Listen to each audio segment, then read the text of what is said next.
한국이 국방 예산만 1,000조 원을 쓴다는 이른바 천조국 미국을 집어삼켰다는 소식입니다. 실제로 최근 한국 방산업체가 국내 최초로 미국 조선소 인수를 결정하면서 전 세계 방산업계가 충격에 휩싸였는데요. 더구나 방산 분야에서 덩치와 규모가 상당하고 고도의 기술을 요구하는 잠수함 분야에서 엄청난 성과를 내고 있다는 소식에 한국이 미국을 뛰어넘는 건 시간 문제라는 말까지 나오고 있다는데 무슨 일인지 자세히 알아보겠습니다. 지난 17일부터 6일간 서울에서 열린 서울국제항공우주 방위산업 전시회 ADX 2023에서 방산 강국으로 떠오른 한국의 다채로운 무기체계가 공개된 가운데 하나오션이 잠수함을 끌고 등장해 입을 벌어지게 만들었습니다. 사실 아덱스의 경우 화려한 에어쇼와 첨단 비행기, 우주발사체 등이 중심이 되는 항공우주방산산업 전시회인 만큼 3,000톤급 중형 잠수함을 들고 나타난 하나오션의 모습에 놀라울 수밖에 없었는데요. 실제로 이 자리에서 하나오션은 해군 최신 함정이자 곧 발주 예정인 장보고3 배치 중형 잠수함과 대한민국 스마트 네이비 구현을 위해 제시한 무인전력지 통제함을 선보였습니다. 이번에 대한민국의 방산 위상을 한껏 세운 대표 주자인 장보고3 배치를 공개하면서 해외 함정 사업을 선도하겠다는 굳은 의지를 보여준 것으로 보입니다. 그것도 그럴 것이 장보고3 배치에는 하나오션이 개발한 공기부료 추진체계 AIP와 하나에어로스페이스의 리튬이온 전지를 결합한 하이브리드 추진체계가 세계 최초로 탑재돼 엄청난 주목을 받았는데요. AIP, 연료전지와 리튬 배터리를 결합한 추진체계를 적용한 게 하나오션 잠수함이 세계 최초이기 때문입니다. 이 덕분에 원자력 추진 잠수함을 제외하고 잠항시간이 세계에서 가장 길며 세계에서 7번 째로 수직 발사체계 실험에도 성공했습니다. 하나오션이 이번에 공개한 최신 전투함정은 3,000급 국산 중형 잠수함을 업그레이드한 버전으로 현재 취역 중인 안창호함, 안무함보다 여러 면에서 더 뛰어나다는 평가입니다. 실제로 도산 안창호함과 안무함보다 기류와 무장, 연료전지 체계, 말구평 소나, 관통형 공격잠 만경, 더젤 엔진, 기종 변경 등의 작전 성능이 향상됐습니다. 곧 발주될 것으로 알려진 이 잠수함은 현재 인도네시아, 필리핀, 캐나다, 폴란드 등 각국의 국방부와 방위사업청, 고위 관계자들이 눈독을 들이고 있어 수주 이야기도 벌써부터 흘러나오고 있는 중입니다. 실제로 이번 아덱스에서 이들 국가의 방산 고위 관계자들이 하나오션 부스를 방문해 장보고3 배치에 엄청난 관심을 보인 것으로 전해집니다. 그런데 최근 이보다 더 놀라운 소식이 전해지면서 국내 방산업계는 물론 전 세계 방산업계가 한 차례 들썩였습니다. 하나오션이 미국, 필리조선소 인수를 추진하기로 하는 등 미국 시장 진출에 물꼬를 트면서 한국이 드디어 미국에게 도전장을 내밀었다는 엄청난 반응이 나온 겁니다. 미국은 자국에서 일정 수준 이상 건조된 선박에만 운송 권한을 주기에 이번 하나오션의 필리조선소 인수를 두고 미 방산조선 사업 진출을 위한 포석이라는 평가가 나오고 있는 겁니다. 더구나 이번 인수가 성공적으로 마무리되면 국내 방산 기업이 처음으로 인수하는 미국 조선소로 기록될 전망인 만큼 대한민국 방산업계 역사에도 한 획을 그을 만한 중요한 변곡점이 될 것으로 보이는데요. 방산업계에 따르면 얼마 전 하나오션은 필라델피아 소재 필리조선소의 인수를 위한 실사단을 파견했으며 실사단 파견 이전부터 인수를 위한 사전 조율을 진행해온 것으로 전해졌습니다. 필리조선소는 노르웨이 해양해상 풍력에너지 전문기업 아커 그룹 계열사로 미 해사청에서 발주한 국가안보 다중임무 선박, 해저함반 설치선 등 고부가 선박 수주 실적을 그런데 사실 한화의 이번 필리조선소 인수 타지는 미국 현지 사업을 위한 첫 단추로 평가되고 있습니다. 앞서 말씀드렸던 것처럼 미국은 연합무역법을 통해 자국에서 건조 또는 상당 부분 개조되거나 미국의 해상운송 권한을 등록하고 미국인이 승선한 선박만이 미국 연안 운송에 나설 수 있기 때문입니다. 한국을 포함한 대부분 나라는 국내 항구간 운송 권한을 국가가 갖고 해당 국가에 등록된 선박에 한정한다는 법안을 채택하고 있지만 미국은 자국 내 건조라는 추가 조건을 명시하고 있습니다. 이는 선종에 따라 요구 범위가 달라지는데 군이 사용하는 선박의 경우 관련 규정이 더욱 엄격하게 적용됩니다. 특히나 방산업계에서는 이번 인수에 대해 단순히 선박을 건조하는 게 아니라 방산과의 시너지를 고려했을 때 최적의 조건을 갖췄다고 보고 있는데요. 대우조선해양에서 하나오션으로 새 출발한 지 1년도 되지 않아 추진하는 대규모 M&A가 어떤 효과를 낳을지 다양한 시선이 나오고 있는 가운데 방산과 해상풍력 사업을 육성하고자 하는 하나오션에 어울리는 M&A라는 평가입니다. 필리조선소는 이름 그대로 미 해군이 태동한 필라델피아 지역을 대표하는 조선소로 세계 최대 해군기지이자 미 해군의 핵심 기지인 버지니아주 노포크와 해군 사관학교 아나폴리스 등과도 인접해 있습니다. 실제로 필리조선소는 상선과 더불어 군을 포함한 정부로부터 선박을 수주하거나 이들이 운용하는 선박의 정비 보수를 핵심 사업으로 두고 있는 만큼 엄청난 시너지 효과가 있을 것으로 보입니다. 이렇듯 한화가 북미 지역 조선소 인수를 적극 추진하고 있는 이유는 전 세계적으로 전쟁과 분쟁이 가속하면서 함정에 대한 수요가 늘고 있어서입니다. 여기에 더해 미 해군의 유지보수 정비 시장도 커지고 있는 데다 해상풍력 설치선과 같은 사업을 하기 위해서는 미국 조선소를 통해 건조해야만 하기 때문입니다. 실제로 이런 이유로 한화 말고도 국내에서는 HD 한국조선해양 등도 북미 지역 조선소 인수들 적극 추진할 정도로 새로운 먹거리로 떠오르고 있는 중입니다. 한화의 경우 필리조선소 인수를 위한 자금 확보 방안을 차근차근 마련하면서 한화에 따르면 필리조선소 M&A 인수 자금은 유상 증가를 통해 조달될 전망으로 이를 위해 다음 달 한화오션은 2조 원 규모의 유상 증자를 실시할 것으로 보입니다. 이런 분위기에 그동안 우려스러웠던 한화오션의 재정이 이제 적자를 탈출하며 좋아지고 있는데요. 조선업계에 따르면 한화오션은 이달 말 3분기 실적을 발표할 예정으로 2020년 4분기 이후 3년 만에 흑자 전환에 성공할 것으로 보입니다. 현재 업계 내에서는 조선업 슈퍼사이를과 함께 한화오션이 경영 정상화의 속도를 낼 것으로 보고 있는데 실제로 하반기 카타르의 운반선 대량 발주가 예정돼 있는 데다 방위 산업이 여느 때보다 주목받고 있는 만큼 한화오션 역시 초격차 방산 기업으로 성장하겠다는 자신감 아래 거세지고 있는 모습인데요. 조선업계에서는 최근 지정학적 불안이 커지면서 글로벌 함정시장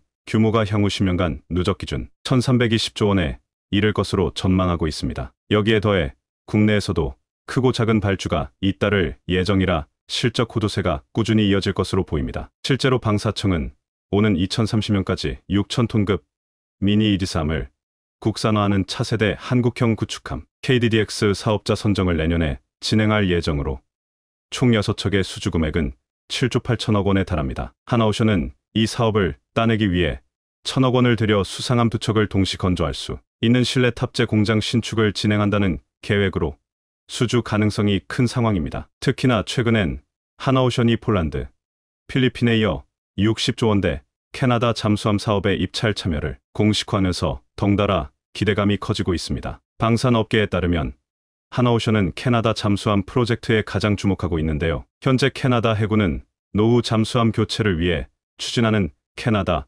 순찰 잠수함 프로젝트를 진행 중으로 3,000톤급 잠수함 8터부터 12척을 도입할 계획입니다. 사업 규모는 60조 원에 달하며 잠수함 척당 가격은 2조 원이 넘을 전망인데 올해 하반기 공고가 나와 이르면 2026년 계약자가 선정될 것으로 알려졌습니다. 캐나다는 동쪽으로 러시아, 서쪽으로는 중국 원자력 잠수함의 위협을 받고 있는 중으로 현재 퇴역을 앞둔 재래식 잠수함 4척만 갖고 있어 신형 잠수함을 도입을 서두르고 있습니다. 캐나다가 요구하는 조건의 잠수함으로는 한화오션이 건조한 3,000톤급 도산한창호함이 유력한 상황으로 도산한창호함은 장거리 자막 및 SLBM 발사가 가능합니다. 여기에 더해 한화오션은 폴란드 군비청이 추진하는 잠수함 획득 프로그램에도 참여하고 있으며 필리핀 해군에도 장보고3 PN 잠수함으로 명명된 제안서를 제출하면서 수주전에 뛰어든 상태입니다. 이 가운데 폴란드 잠수함의 경우 최근 한국과 폴란드가 국방 협력을 크게 강화하고 있는 만큼 한화가 수주전에서 우위를 점했다는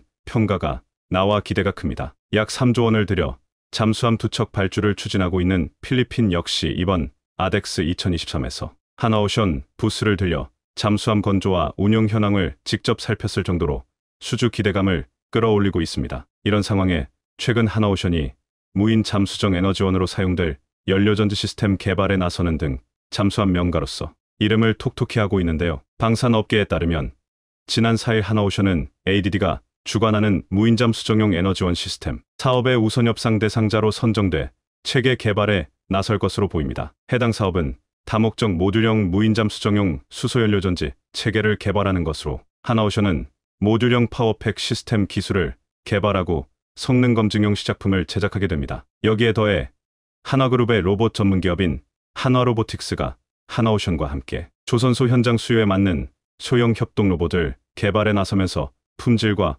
경쟁력을 끌어올린다는 방침인데요. 최근 선박 제조 현장에 로봇 도입을 늘리고 있는 만큼 소형 협동 로봇을 개발의 용접 작업을 자동화함으로써 인력난 해소는 물론 생산성 향상에 크게 기여할 거라는 겁니다. 세계 최강의 디젤 추진 잠수함을 개발한 기술력을 바탕으로 앞으로도 우리나라 국방 전력의 핵심이 되길 응원하겠습니다. 최근 필리핀의 신규 전투기 도입 사업에서 한국의 FA-50이 경쟁국들을 압도하고 있다는 소식이 나왔습니다. FA-50은 이미 말레이시아 수주접에서 승리하고 폴란드는 아예 입찰 과정도 없이 FA-50을 계약하고 초도 물량까지 받았습니다. 놀라운 것은 이 나라들이 FA-50을 선택하는 이유가 경쟁 국가들이 도저히 따라올 수 없는 큰 장점을 가지고 있기 때문이었습니다. 현재 가장 치열한 전투기 수출 시장에서 FA-50이 압도하고 있는 놀라운 이유와 상황에 대해서 살펴보겠습니다. 필리핀은 지난 2014년 FA-50 12대를 구입해 2017년 반군을 소탕하면서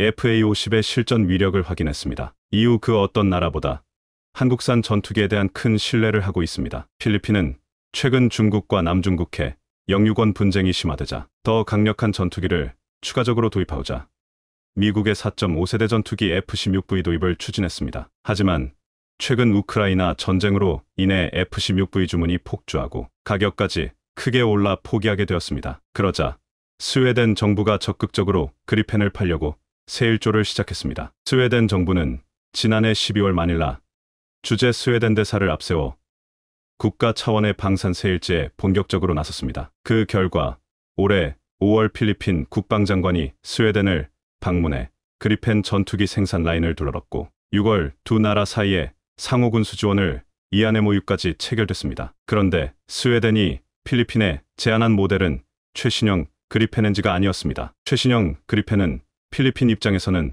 너무 비싸서 살 수가 없었기 때문입니다. 사실 최초 그리펜은 획기적인 경전투기로 가벼운 기제, 짧은 이륙거리, 빠른 재장전 및 지상급유 절차 등으로 엄청나게 인기를 끌 줄 알고 대량 인프라를 갖추었습니다. 하지만 거의 수출 실적을 이뤄내지 못하고 저조한 판매 실적의 상당수 그리펜이 재고로 쌓였습니다. 스웨덴은 그리펜의 실패 원인이 성능 부족이라고 판단하고 기존 그리펜 기체를 전면 재설계하고 엔진과 레이더, 항공전자 장비를 업그레이드한 4.5세대 전투기를 만들었습니다. 문제는 성능을 대폭 키우느라 그리펜 엔진 가격도 너무 비싸졌고 치명적인 것은 완전 다른 모델이라 이전 모델은 개량할 수가 없다는 것이었습니다. 지난 2013년 브라질 전투기 공급 계약 당시 그리펜 엔진 가격은 36대 54억 달러 약 7조 2,400억 원이었습니다. 대당 2천억이 넘는 엄청난 금액인데 아무리 기술과 무장을 강화했다고 해도 5세대 전투기 F-35가 1,000억 정도이고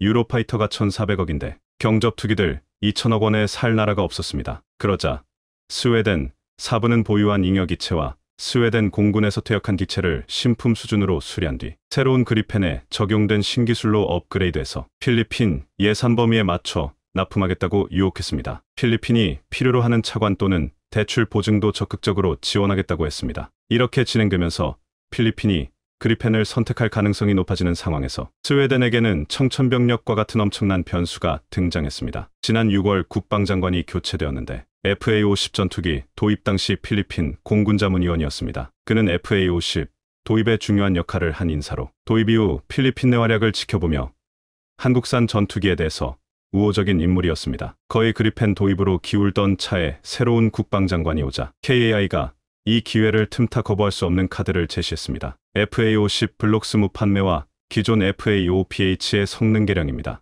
FA-50 블록 20은 기존에 도입한 모델과 차원이 다른데 A4 레이더, 공대공, 미사일 앞날, 스나이퍼 타겟 포드, 레이저 유도 폭탄 공중급유 등 엄청난 위력을 지니고 있습니다. 앞으로 반군이 아니라 영토 분쟁 상대인 중국을 상대하려면 강력한 무장을 단전투기가 필요한데 한국은 FA-50 블록 20으로 이를 완벽하게 충족시켜주려 하는 것입니다. 이 모든 사양의 예비 부품과 무장을 합쳐도 대당 가격이 600억 원을 넘지 않는데 그렇다면 KAI는 필리핀 예산으로 12대를 공급하고 기존 FA-50PH 성능 개량도 가능하다고 말했습니다. 필리핀은 정한 예산 1조 4천억 원으로 신형 전투기 12대를 도입하려 했는데 한국에서 이 비용으로 고성능 FA-50 비행기를 무려 24대나 가질 수 있게 되는 것입니다. 또한 그리펜은 지금 거에 운용하는 나라가 없지만 FA-50 블록 20은 한국군 도입과 폴란드, 말레이시아에 수출이 성사되었습니다. 또한 앞으로도 유럽을 비롯한 전 세계 국가들에게 수출 가능성이 높아지고 있어 규모의 경제를 가지고 있다고 보고 있습니다. 지난 2021년 필리핀에서는 FA-50 다큐멘터리가 공개되었는데 우리나라 공군에도 없는 레이저 유도 폭탄이 달려 있다고 해서 큰 화제가 되었습니다. 필리핀 공군이 마라위에서 실전에 FA-50을 투입했는데 이 공격에 이 레이저 유도 폭탄이 사용되었다는 말이 나오기도 했습니다. 하지만 나중에 무유도 폭탄인 것으로 밝혀졌는데 이번에 KAI는 FA-50 블록 20에 필리핀 공군이 꿈꾸던 스나이퍼 타켓포드와 레이저 유도 문기까지 달아주려 하고 있습니다. 지난 폴란드 라돔 에어쇼에 전시된 FA-50은 블록 20에 무장을 다하고 있어 화제가 되었는데 그 중에서도 FA-50용 KGB 활공유도 키트에 많은 사람들이 주목했습니다. KGB는 한국형 GPS 유도 폭탄의 약자인데 최대 사정거리가 110km로 정밀 타격이 가능한 한국산 공대지 미사일입니다. 그런데 KGB는 중국을 견제하는 미국도 탐을 내는 무기로 엄청난 위력을 가지고 있습니다. 엄청난 속도로 해군력을 확장하고 있는 중국이 굉장히 빠른 속도로 군함을 만들고 있는데 미국의 입장에서는 이 군함들을 견제할 미사일이 필요합니다. 문제는 미사일의 가격이 너무 비싸다는 것입니다. 중국의 소형 선박으로 구성된 대규모 함대를 견제하려면 GPS 유도탄이 가장 적절한데 미국은 GPS를 이용한 정밀유도 폭탄 JDAM을 만들었습니다. 그런데 JDAM은 추진체가 없어 고고도에서 고속 비행하는 전투기가 투하했을 때 최대 사거리가 30km 정도입니다. 이러한 고민을 해결한 나라가 바로 한국으로 국방과학연구소와 니진엑스원이 함께 개발한 한국형 GPS 유도 폭탄 KGB가 가장 적합한 무기로 꼽히고 있습니다. KGB는 나토 표준 무유도 폭탄을 장착할 수 있는 항공기에서 별도의 시스템 통합 작업 없이도 운용이 가능합니다. 또한 터치스크린식 방식의 단말기를 이용해 원격으로 조정이 가능하고 개조 없이도 장거리 초정밀 타격용 전폭기로 변신시킬 수 있습니다. 이 때문에 FA-50 블록 2001 이를 장착한다면 한 대에 총 4발을 탑재할 수 있어 적함 4척을 동시에 파괴할 수 있다고 했습니다. 이것은 폴란드의 입장에서 러시아 함대를 견제할 수 있는 강력한 무기도 되고 필리핀은 중국 선박을 동시에 초토화시킬 수 있는 큰 전력이 될 수 있다고 했습니다. 이외에도 FA-50을 폴란드와 말레이시아가 도입하려는 가장 큰 이유 중 하나가 바로 놀라운 가동률입니다. 이번 말레이시아 전투기 사업에서 FA-50이 결정되자 갑작스럽게 날아온 수출 성과로 보고 있지만 KAI 관계자는 이것이 무려 7년에 걸친 결실이라고 말했습니다. 지난 2021년 입찰 공고가 나자 총 11개 업체가 관심을 가졌지만 그중 5개 업체는 참여를 포기하고 KAI를 포함해 6개 업체가 제만한 FA-50점, MA-35 러시아, L-39 체코, JF-17 중국, 테자스 인도, 휴르제트 터키가 경쟁에 참여했다는 것입니다. 그런데 말레이시아가 중요하게 보는 것 중 가장 큰 것은 가동률이었습니다. 1990년에 생산된 소련제 미그의 1971 18대가 있었는데 그동안 부품과 수리 문제로 가동률이 낮아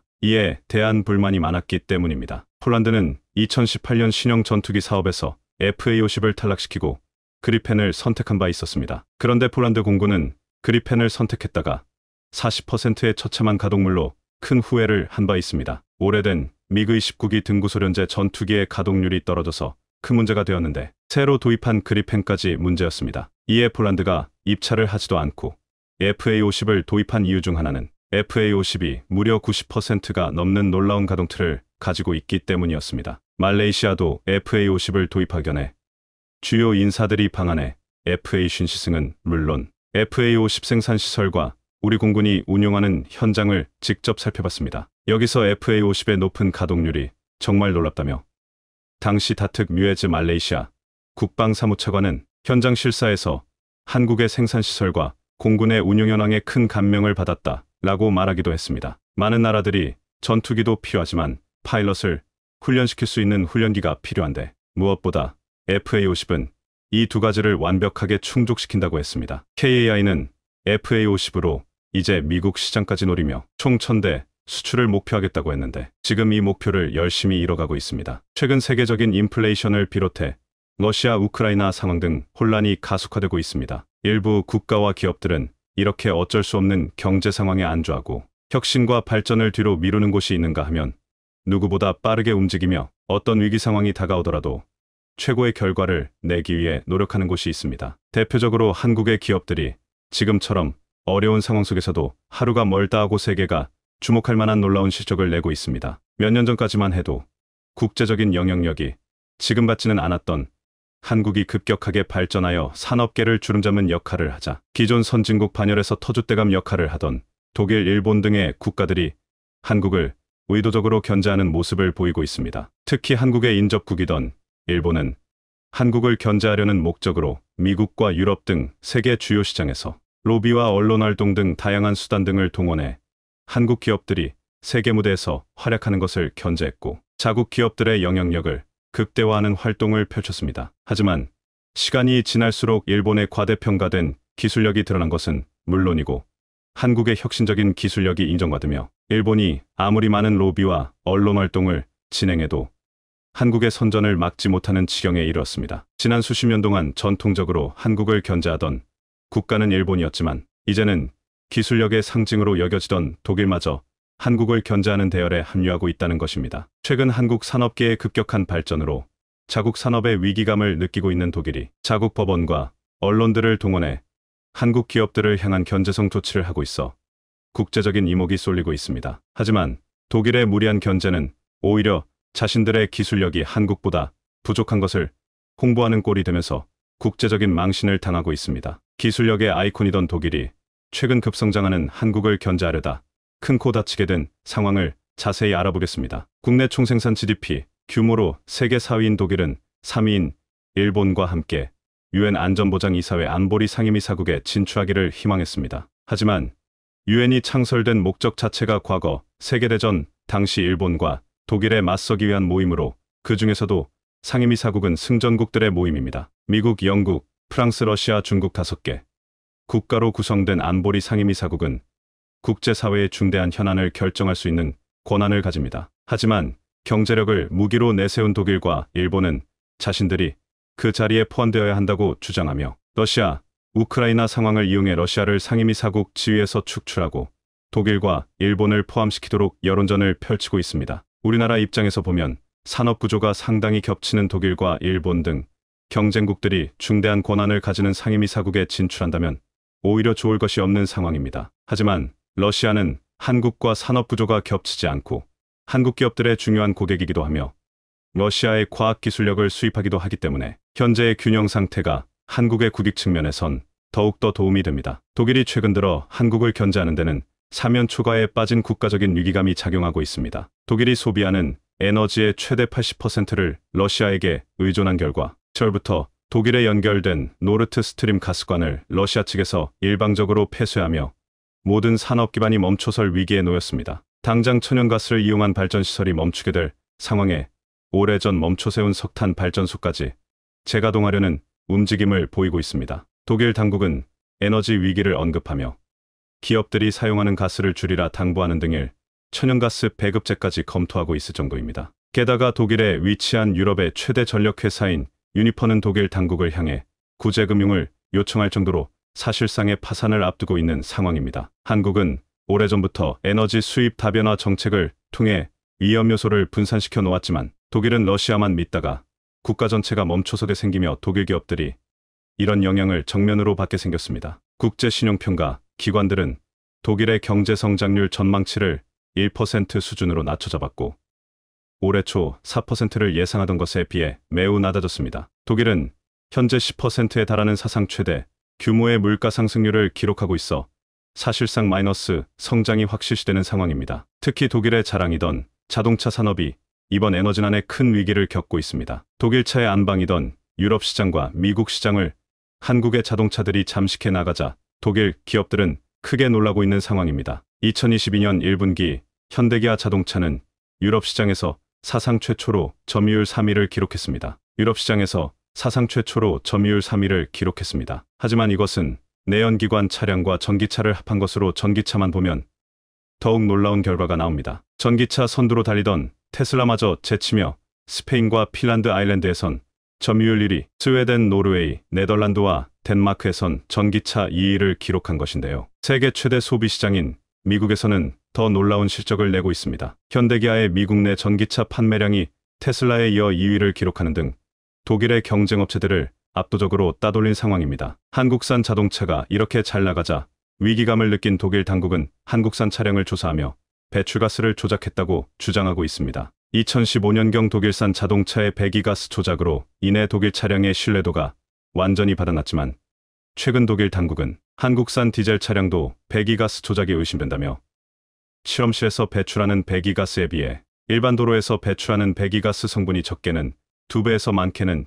6배까지 차이 난다고 분석했습니다. 이번 소식에 현대기아 측은 수사당국에 적극적으로 협조하고 있다고 밝혔지만 전문가들은 현대기아에 억울한 부분이 있다는 입장입니다. 이번에 문제되고 있는 한국산 디젤 자동차들엔 엔진을 제어해 배기가스를 조절하는 소프트웨어가 탑재되어 있고 해당 제품은 독일의 대표 기업인 보쉬에서 생산했다는 것이 드러났습니다. 따라서 정확한 분석을 한 뒤에 현대기아의 책임인지 그게 아니면 현대기아에 납품하는 업체들 중에서 성능을 과장하기 위해 소프트웨어적으로 손을 쓴 것인지 자세히 알아봐야 하지만 독일 당국은 현대기아에서 주도적으로 이번 일을 벌였다고 단정지으며 한국의 현대기아 브랜드를 작정하고 흠집내려는 시도를 하고 있습니다. 업계 관계자들은 현대기아의 다른 차량들은 문제가 없는데 왜 독일산 부품을 사용한 차종에서만 문제가 생기냐며 원인을 정확히 파악해야 한다고 지적했습니다. 자동차 업계 전문가들도 이미 몇 년 전에 독일 차 업계들의 관행처럼 여겨지던 배출가스 조작으로 인해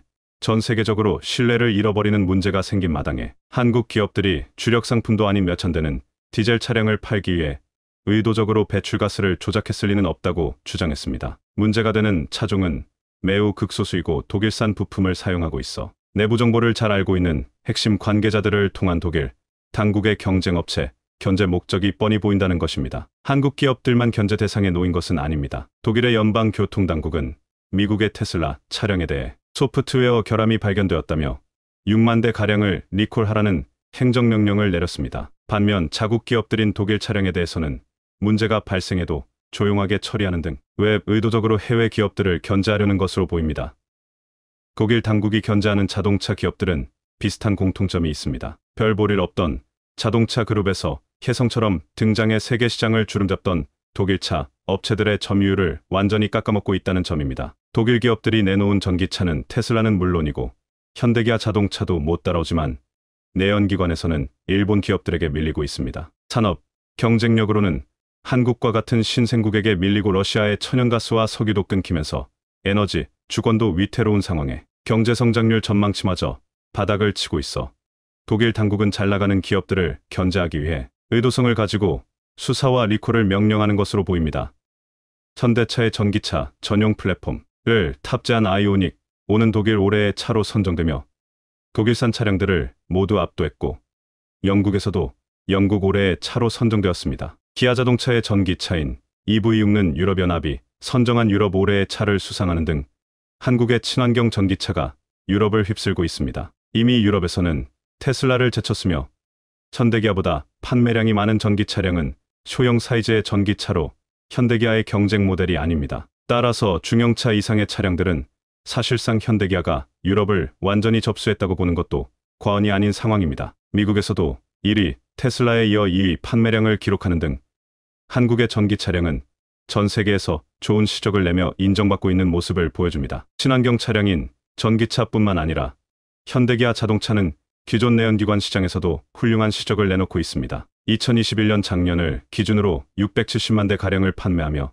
세계 4위의 완성차 제조업체로 군림했습니다. 미국의 자동차 제조업체들은 완전히 제쳤고 앞에 남은 것은 독일과 일본 기업들밖에 없습니다. 최근 독일이 일본을 따라 한국 견제에 앞장서고 있는 것이 어느 정도 납득이 가는 부분입니다. 크게 신경 쓰지 않았던 자동차 기업이 꾸준한 혁신과 기술 개발을 통해 세계 시장에서 인정받고 판매량을 키워 자신의 안방이던 곳에서 올해의 차를 휩쓸고 있으니 위기감을 느끼는 게 당연하게 보이기도 합니다. 만약 한국 기업들이 실제로 배기가스 관련해 조작을 했다면 그에 합당한 대가를 받아야 하지만 단순하게 견제를 목적으로 한국과 한국의 제조업체들을 흠집내기 위한 작전이라면 언젠가 큰 대가를 치르기 마련입니다. 블룸버그는 한국의 자동차 업체가 조용히 전 세계를 잠식하고 있다고 밝혔습니다. 6월까지 2만 5천 대 이상을 판매하며 테슬라에 이어 2위를 차지했다고 밝혔지만 테슬라가 최초로 영업을 개시한 이후 2만 5천 대를 판매하기까지는 10년이 걸렸다며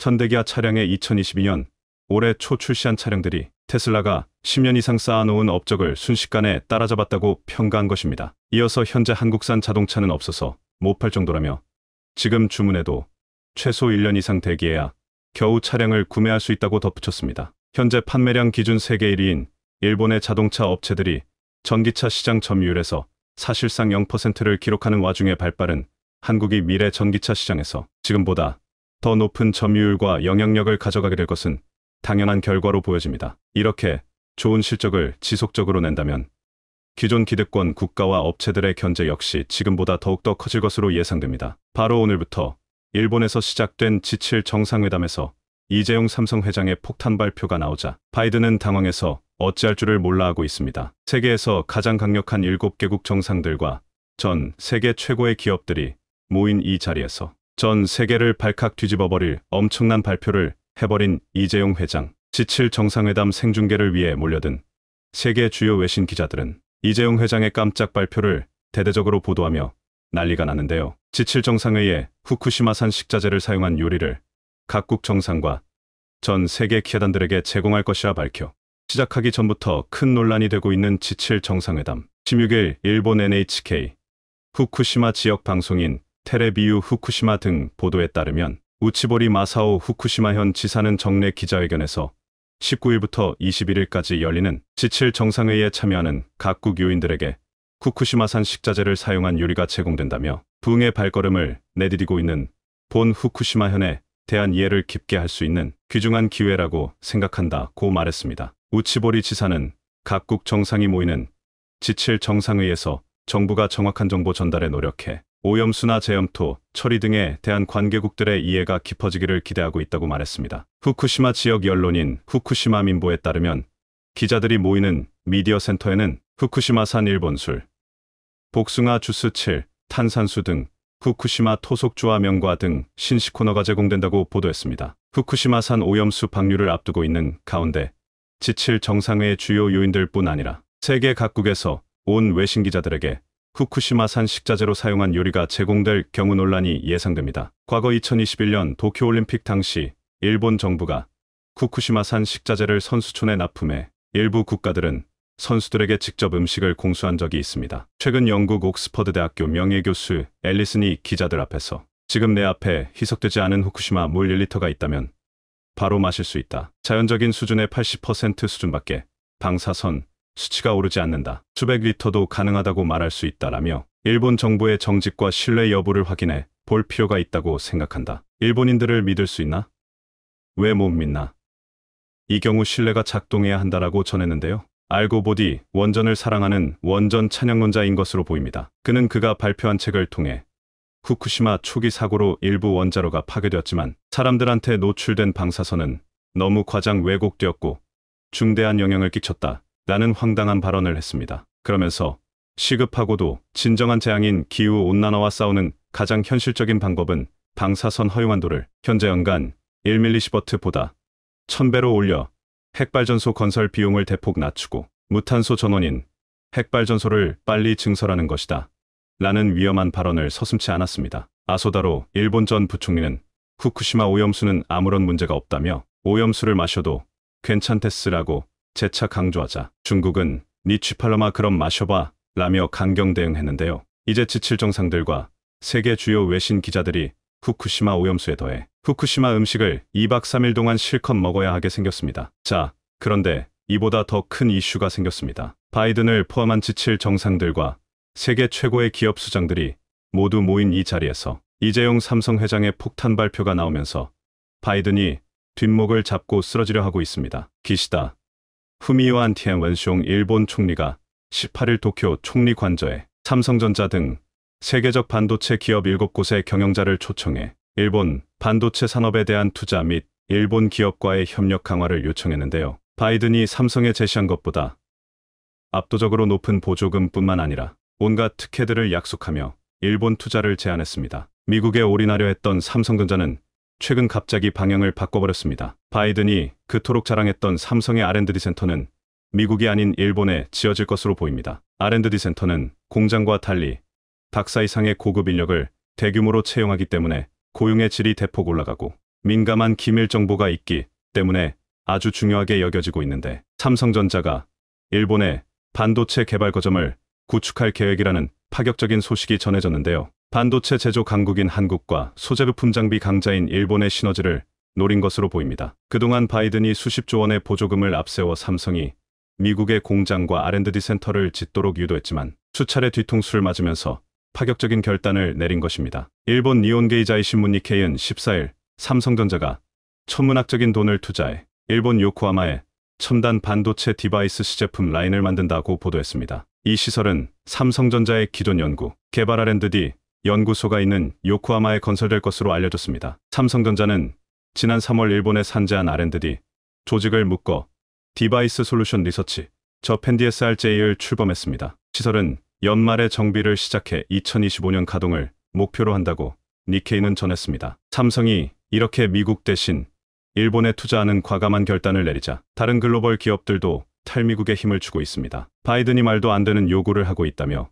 맹비난한 TSMC 회장도 삼성전자를 따라 일본의 두 번째 생산 공장과 R&D 센터를 검토한다는 폭탄 발표를 했습니다. 미국 투자를 대폭 줄일 수밖에 없는 결정인데요. 일본 정부는 TSMC가 지난해 4월 착공한 첫 공장 건설 비용의 절반인 4,760억엔 보조금을 지원했고 이번에 두 번째 공장과 R&D 센터까지 지으면 미국보다 훨씬 더 많이 지원한다고 밝혔습니다. 미국과 일본은 USJTA라고 해서 아주 강력한 미일 무역협정을 맺었습니다. 일각에서는 FTA보다 훨씬 더 강력하다고 말하고 있는데요. 이 계약 때문에 미국은 일본에서 생산되어 미국으로 수출되는 제품에 대해서 아무런 차별 조치도 할 수 없습니다. 미국에서 생산되는 제품과 같은 취급을 해야 하죠. 때문에 삼성과 TSMC가 미국이 아닌 일본의 공장을 지어 반도체를 생산해 미국으로 수출해도 바이든은 아무런 조치도 취할 수 없는 것이죠. 이에 미국 언론들은 바이든이 삼성과 TSMC를 미국에서 쫓아냈다라며 역대 최악의 경제 대통령이라 비판했습니다. 세계 최고의 부자 머스크도 바이든을 비판했습니다. 바이든 때문에 세계 경제가 망해버렸다는 파격적인 선언을 했습니다. 머스크는 앞으로 12개월가량 어려운 경제 여건이 지속될 것이며 많은 기업이 파산할 것이라는 다소 충격적인 발표를 했습니다. 또한 머스크는 바이든은 사람 모양의 축축한 양말, 꼭두각시라며 미국 대중을 바보 취급하고 있다. 바이든을 투표로 몰아내자라고 맹비난했습니다. 그러자 조 바이든 미국 대통령은 기자회견에서 일론 머스크 테슬라 최고 경영자 CEO가 다른 나라와 어떤 관계가 있는지를 살펴볼 필요가 있다고 밝혔다고 CNBC 등 외신들이 보도했습니다. 이 같은 발언은 일론 머스크가 미국 국가 안보에 위협이 된다고 생각하는지, 머스크가 다른 나라 정부의 도움을 받아 트위터를 사고 미국을 위협하는지 조사해야 한다는 충격적인 발표를 했습니다. 테슬라가 미국 대신 중국의 대규모 투자를 감행하면서 바이든이 대통령의 권한으로 테슬라 CEO를 위협하는 분위기인데요. 자, 그런데 삼성을 비롯한 글로벌 기업들도 최근 미국을 벗어나 일본과 중국 등 아시아국에 투자를 선회하는 움직임을 보이고 있습니다. 자, 그런데 중국은 조심할 필요가 있습니다. 중국의 한 반도체 기업 간부인 A씨는 최근 삼성전자와 SK하이닉스, 대만, TSMC 등의 공장이나 사옥 주변을 자주 서성이고 있는 것이 발각됐습니다. 반도체 개발 분야의 고급 인력 스카우트를 위해 현장에서 직접 접촉하려는 것입니다. A씨는 그들의 퇴근 시간은 대체로 일정한 편이라며 한국이나 대만의 엔지니어들을 만나 기존 연봉 이상의 웃돈을 제시한 뒤 우리 쪽 생산 라인에서 함께 일하자고 제안하고 있다고 말했습니다. 영국 파이낸셜 타임스 FT는 17일 이 같은 풍경을 전하면서 반도체와 전기자동차 배터리, 디스플레이 등 첨단 기술 영역에서 한국의 전문 지식을 축적하려는 중국의 조직적 활동이 강화하고 있다고 보도했습니다. 중국으로의 기술 유출 방지를 위한 한국의 대응 강도도 거세지고 있다는 게 신문의 진단입니다. FT에 따르면 과거 중국의 해외 인력 영입 방식은 주로 미국 기업에서 근무하는 중국계 또는 중국인을 포섭하는 방식으로 이루어졌습니다. 또는 미국 등의 헤드헌팅 회사를 설립, 조건이 맞는 인력을 정식 채용하기도 했습니다. 하지만 미국에 거듭된 대도의 중국 제재로 상황이 바뀌었습니다. 중국 파운드리 반도체 위탁 생산 업체의 한 헤드헌터는 FT에 미국의 새로운 제재로 미국에서 교육받았거나 취업한 인력을 채용하는 게 매우 까다로워졌다며 한국과 일본, 유럽이 인재 풀의 대체 공간이 됐다고 전했습니다. 지난해 8월 반도체 지원법 집스법 발효 등을 비롯해 이국이 중국 반도체 산업에 대한 전방위 압박에 나서면서 미국 인력 영입이 힘들어지자 중국 기업들이 한국 등으로 눈을 돌리고 있다는 얘기입니다. 실제 중국의 움직임은 꽤 적극적입니다. 한국 반도체 기업 공장이나 사옥 앞에서 이른바 뻗치기를 하다가 퇴근 중인 직원들에게 접근해 이직 제안을 하는 건 기본입니다. 기존 연봉의 3토부터 4배에 달하는 파격적 급여를 제시하기도 하는 것으로 알려졌습니다. 아니나 다를까 또 삼성전자 직원이 반도체 핵심 기술을 유출한 사건이 발생했습니다. 17일 업계에 따르면 삼성전자 디바이스 솔루션 DS 부문은 최근 핵심 기술이 포함된 자료를 유출한 혐의로 엔지니어 A씨를 해고, 조치하고 국가기관에 수사를 의뢰했는데요. 또 중국이 뒷배인 것으로 추정되고 있습니다.